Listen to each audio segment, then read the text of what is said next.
ఓం నమః శివాయ శ్రీమాత్రే నమః. మిత్రులకి శ్రేయభిలాషులకి అలాగే నన్ను ఎంతగా ఆదరిస్తున్న యూట్యూబ్ ప్రేక్షకులందరికీ కూడా పేరు పేరు ధన్యవాదాలు. మిత్రులారా, మీ అందరికీ పరాదేవత ఎల్లవెల్లలా మీతో ఉండి మీ మనోవాంఛ నెరవేర్చాలని మనస్ఫూర్తిగా కోరుకుంటున్నాను. చాలామంది మిత్రులు, గురువుగారు మీరు కోట్ల రూపాయలు సంపాదించేస్తారు వీడియోలు చేస్తే అని చెప్తూ ఉంటారు. మేము ఆ వీడియోలు చూస్తూ ఉంటాము, కానీ అతిశయంగా అనిపిస్తూ ఉంటుంది. మీరు కోట్ల రూపాయలు సంపాదించారా? మీకు డబ్బులు వచ్చాయా? మీరే చెప్పేవారు, మీరు చేస్తే మీకే వస్తాయి కదా, ఇవన్నీ దేనికి అని అడిగేవారు కొంతమంది ఉన్నారు. సనాతన ధర్మంలో ఒక మనిషి జీవన విధానం అనేది చాలా ముఖ్యమైన విషయంగా శాస్త్రం చెప్తుంది. ఈ వీడియోలో మీరు 10,000 కోట్ల రూపాయలు సంపాదించాలి అని అనుకుని మీరు మీ జీవితాన్ని మార్చుకోవాలి అనుకుంటే ఖచ్చితంగా మార్చుకుంటారు. అంటే నేను 10,000 కోట్ల రూపాయలు సంపాదనకి అర్హుడిని, నేను సంపాదించగలను, నాకు ధనం వస్తుంది, ఖచ్చితంగా నేను అంత ధనవంతుని అవుతాను అని మీరు అనుకుంటే మాత్రం ఖచ్చితంగా అవుతారు. ఇది శాస్త్రం చెప్తున్న మాట. దాన్నే మనం యద్భావం తద్భవతి అంటాం. ఈరోజు ఈ వీడియో చేయడానికి బలమైన కారణం ఏంటంటే, చాలామంది మిత్రులు రెగ్యులర్గా అంటే నాకు కలిసి రావడం లేదు, నా కుటుంబం కలిసి రావడం లేదు, నా భార్యాభర్తల మధ్య గొడవలు అవుతున్నాయి, ఎంత కష్టపడినా రూపాయి నిలబడటం లేదు, నా వ్యాపారం బాగా సాగడం లేదు అని చాలామంది అడగడం జరిగింది. వారందరి కోసం ఈ వీడియో. అలాగే ధనవంతులు అవ్వాలి అనుకునేవారు ఎవరైనా సరే సహజంగా ఎవరైతే ధనవంతులు అయి ఉన్నారో వారు ఎలాంటి లక్షణాలు కలిగి ఉన్నారు, ఎలాంటి మానసిక స్థితి కలిగి ఉన్నారనే విషయాన్ని కూడా మనం గమనించాలి. శాస్త్రం చెప్పే మాట ఏంటంటే, లక్ష్మి మన దగ్గరికి రావాలన్నా, మనం లక్ష్మీ యోగాన్ని కలగ చేసుకోవాలన్నా ఖచ్చితంగా మన నిత్య జీవితంలో కొన్ని అలవాట్లు మార్చుకోవాలి. ఖచ్చితంగా మీరు అప్పుడు 10,000 కోట్ల రూపాయలు సంపాదించగలిగే శక్తి సామర్థ్యాలు మీలో ఉన్నాయని మీరు గుర్తిస్తారు. కొన్ని అలవాట్లు అది ఇంట్లో కానీ బయట కానీ వ్యాపారంలో కానీ ఉంటాయి. వాటిని మార్చుకోగలిగితేనే మీరు ఖచ్చితంగా 10,000 కోట్ల రూపాయలు సంపాదించే శక్తి మీకు వస్తుంది. ఆ చిన్న చిన్న తప్పులేంటి, ఆ తప్పుల వల్ల ఎలాంటి నష్టం కలుగుతుందో నేను మీకు ఈరోజు తెలియచేస్తాను. ఇది ముఖ్యంగా ఎవరి మనసులో ఎవరైనా సరే అది నెగిటివ్గా తీసుకోకండి. ఎందుకంటే శాస్త్రంలో చెప్పిన దాన్ని మాత్రమే మీకు చెప్పడానికి ప్రయత్నం చేస్తున్నాను. కొన్ని అలవాట్లు మనని ధనవంతులుగా కాకుండా చేస్తాయి.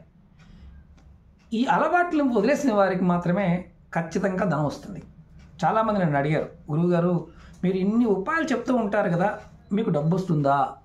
ఎదుటివాడికి డబ్బు వస్తుందా అనేది ఎదుటివాడి మాట బట్టి, ఎదుటివాడికి ఉండే లక్షణాన్ని బట్టి అర్థమవుతుంది. ఈ లక్షణాన్ని మనం ఎలా గుర్తించాలి, ఆ లక్షణాన్ని మనం ఎలా పెంపొందించుకోవాలో ఈ వీడియోలో తెలియజేస్తాను. అలాగే మీకు ఈ వీడియో నచ్చినట్లయితే లైక్ చేయండి. కొత్తగా ఛానల్ చూసే మిత్రులు ఛానల్ని సబ్స్క్రైబ్ చేసుకొని పక్కనే గంట సింబల్ని దాన్ని యాక్టివేట్ చేసుకోండి. అలాగే ఈ వీడియోని 10 మంది మిత్రులకి షేర్ చేయండి. మన సనాతన ధర్మంలో మన జీవన విధానంలోనే లక్ష్మిని ఎలా తెచ్చుకోవాలో మనకు చాలా క్లియర్గా చెప్పారు.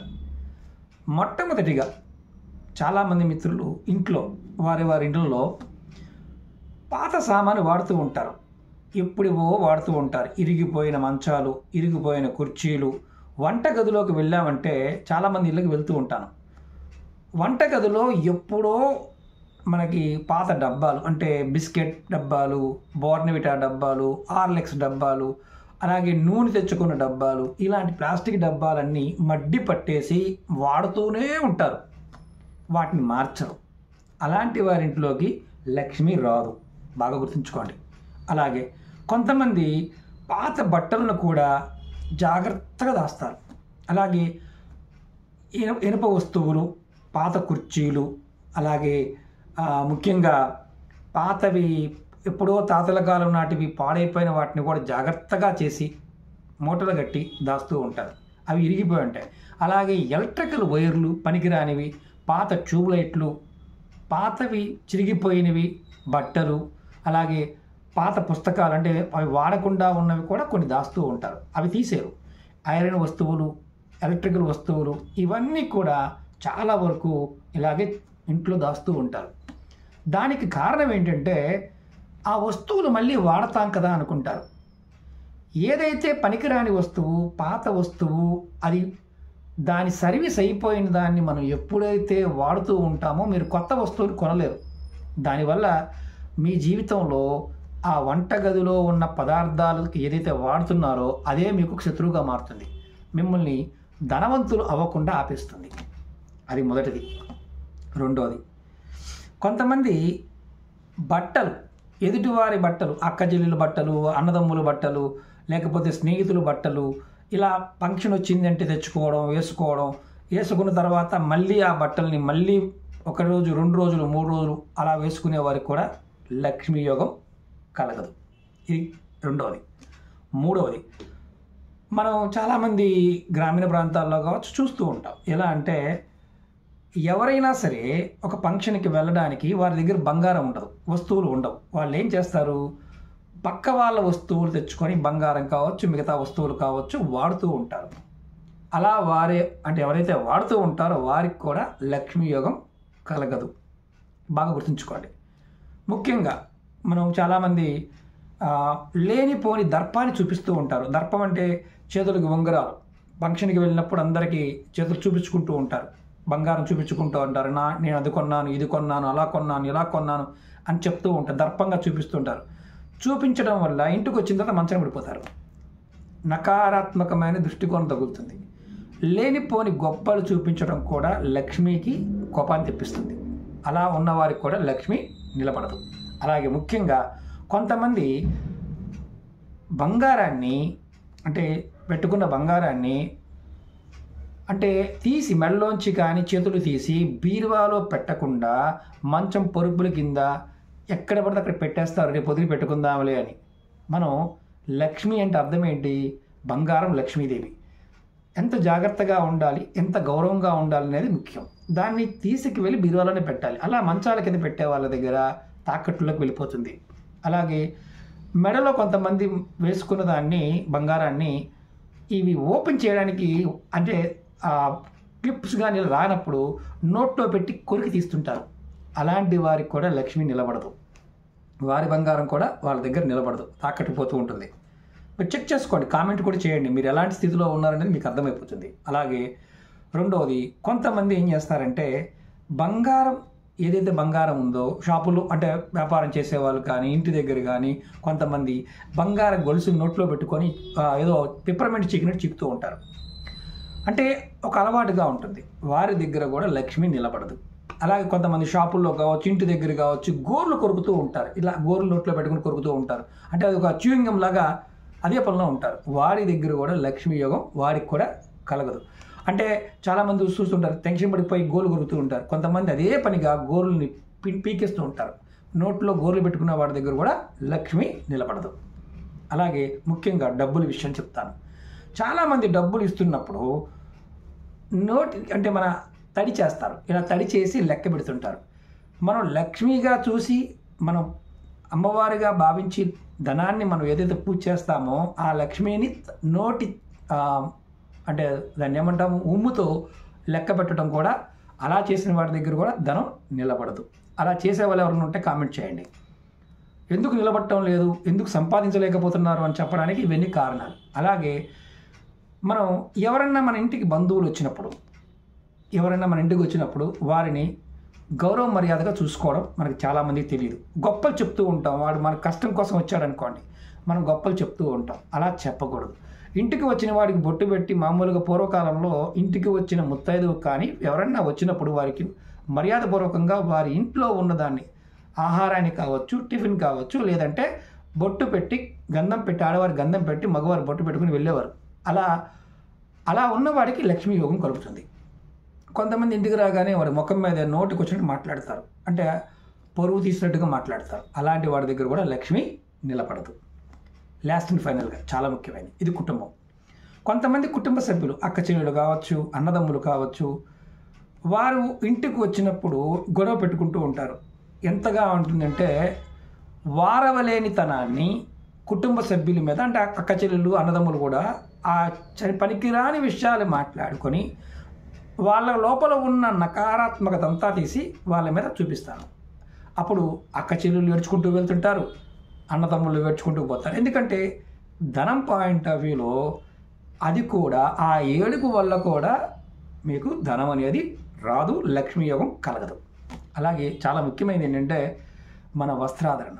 అంటే శుభ్రంగా ఉండటం, స్నానం చేయటం, నీట్గా బట్టలు వేసుకోవడం, నేను ఎప్పుడూ నాకు లక్ష్మీ యోగం కలుగుతుంది అన్న భావావేశంతో ఉండటం, నేను ఖచ్చితంగా బాగా డబ్బు సంపాదించిన వారు ఎలాగైతే జీవన విధానం కలిగి ఉన్నారో అంటే శుభ్రతగా ఉండటం, అలవాట్లు మార్చుకోవడం, కష్టపడి పని చేయటం, ఇవన్నీ చేయాలి అంటే ముందు మన మనసులో ఎదుటివాడి మీద నకారాత్మకత ఉండకూడదు. అంటే కొంతమంది చెప్పాను కదా, నీకు వచ్చాయా డబ్బులు, నువ్వు వస్తే నువ్వు చేసుకోవచ్చు, అలాంటి వాడికి జీవితకాలంలో డబ్బులు రావు. కారణం ఏంటంటే మనం ఒక వ్యక్తి, మన సనాతన ధర్మం ఏంటంటే పరోపకారం, 10 మంది బాగుండాలి అని ఆలోచన చేయటమే సనాతన ధర్మానికి ఉన్న లక్షణం. అలాగే ఎవరైతే అలాంటి ద్వేషభావంతో లేకుండా, ఎవరైతే అర్థం చేసుకొని నేను బాగుపడాలి అనుకుంటాడో వాడి ఖచ్చితంగా అమ్మవారి యొక్క అనుగ్రహం చేత వాడికి లక్ష్మీ యోగం కలుగుతుంది అని పెద్దలు చెప్పడం జరిగింది. మీకు 10,000 కోట్ల రూపాయలు నేను 10,000 కోట్ల రూపాయలు సంపాదించగలుగుతాను, ఖచ్చితంగా నాకు డబ్బులు వస్తాయి, నేను ఆ స్థితికి వెళ్ళగలుగుతాను అని మీరు ఎప్పుడైతే అనుకుంటారో ఆ క్షణం నుండి మీ అలవాట్లు మారుతాయి. కొంతమంది ఇంటి లోపల ఎప్పుడు బూతులు మాట్లాడుతూనే ఉంటారు. అలాగే బూతులు మాట్లాడటమే కాదు, ఎదుటి వాళ్ళని, పక్క వాళ్ళని, వెనక వాళ్ళని ఎప్పుడు కించపరిచి మాట్లాడుతూ ఉంటారు. ముందు మాట్లాడినప్పుడేమో చాలా గొప్పగా మాట్లాడతారు, వెళ్ళిపోగానే నోటికి వచ్చినట్టు మాట్లాడతారు. అంటే ఒక రకమైన ఈర్ష. అలాంటి వారి దగ్గర కూడా లక్ష్మి నిలబడదు. లక్ష్మికి ఇలాంటి లక్షణాలు ఉన్నవాళ్ళు ఎప్పుడు ఎంత కష్టపడినా ఏం చేసినా గొప్పగా విజయాన్ని పొందలేరు. ఈ 10 విషయాలను జాగ్రత్తగా కనుక మీరు గమనించి మీ జీవితంలో మార్చుకోగలిగితే ఖచ్చితంగా మీరు అష్టైశ్వర్య భోగభాగ్యాలు పొందగలుగుతారు. చెత్త చెదారం లేకుండా ఉండటమే చాలా ముఖ్యం. అలాగే ఇంట్లో కొంతమంది ఎప్పుడూ కూడా అంటే బాత్రూముల్లో కావచ్చు, బెడ్రూముల్లో కావచ్చు, మంచాల కింద కావచ్చు, పనికి మాలని చెత్త అంతా తీసుకొచ్చి పెడుతూ ఉంటారు. అలా పెట్టమాకండి. ఎప్పుడు శుభ్రంగా ఉంచుకోవడం ప్రయత్నించేయండి. మానసిక శుభ్రతతో పాటు శారీరక శుభ్రత, మీ చుట్టూ ఉన్న ఇంటిని కూడా శుభ్రతగా ఉంచుకోండి. పనికి మాలిన ప్లాస్టిక్ డబ్బాలు ఇలాంటివన్నీ తీసేయండి. వాటర్ బాటిల్, కొంతమంది వాటర్ బాటిల్ వాడటం కానీ, పనికి మాలిన బకెట్లు వాడటం కానీ, కొంతమంది టూత్ బ్రష్ కూడా సంవత్సరాల తరబడి నవ్వులుతూ ఉంటారు. నెలకొకసారి మార్చుకోవాలి. ఎందుకు అంటే కారణం ఏంటంటే కొన్ని వస్తువులకి ప్లాస్టిక్ కావచ్చు, పేపర్ కావచ్చు, చెక్క కావచ్చు, ఐరన్ కావచ్చు, ఎలక్ట్రికల్ వైర్లు కావచ్చు, ఇలాంటివన్నీ కూడా రాహువుని, కేతువుని, అలాగే శని భగవానుని, కుజుని ప్రేరేపిస్తాయి. అలా ప్రేరణ కలిగినప్పుడు జాతకంలో ఉన్న దోషాలేమో జాతకం కంటే కూడా ఎక్కువ ప్రభావం చూపిస్తాయి. కొంతమంది అడుగుతూ ఉంటారు, జాతకం బాగోలేదు కాబట్టి ఇలా జరిగింది. ఈ భ్రమ నుంచి బయటపడండి. జాతకం అనేది నిత్యం దైవారాధన, దైవనామస్మరణ చేసేవాడికి జాతకం పని చెయ్యదు. మీరు జాతక పరిశీలన చేయించుకున్నప్పుడు ఒక 60 పేజీలు ప్రింట్ తెచ్చుకుంటారు కదా, దాని కింద స్టార్ మార్క్ వేసి రాసుంటుంది, చూసుకోండి. ఈ వార ఫలం ఎలా ఉంది, దిన ఫలం ఎలా ఉంది, నెల ఫలం ఎలా ఉంది, కాబట్టి ఎలా ఉంది, మా జాతకాలు ఇలాగే, అదే మానసిక రోగం. దాన్ని పక్కన పెట్టి ఈశ్వరుడు నేను కష్టపడితే ఖచ్చితంగా ఇస్తానని భావంతో చేయండి, ఖచ్చితమైన ఫలితాన్ని పొందుతారు. కొంతమందికి ఇది బాధకరంగా అంటే కొంచెం ఇబ్బందికరంగా ఉండవచ్చు, దాన్ని ఇబ్బందిగా తీసుకోమాకండి. మీ అలవాటు ఇలాంటి అలవాట్లు ఉంటే మార్చుకోండి, ఖచ్చితమైన మార్పు వస్తుంది. మీకు అమ్మవారి యొక్క అనుగ్రహం చేత మీ జీవితంలో 10,000 కోట్ల రూపాయలు సంపాదించగలిగే సామర్థ్యం మీకు రావాలని మనస్ఫూర్తిగా కోరుకుంటున్నాను. ఓం నమః శివాయ. శ్రీమాత్రే నమః.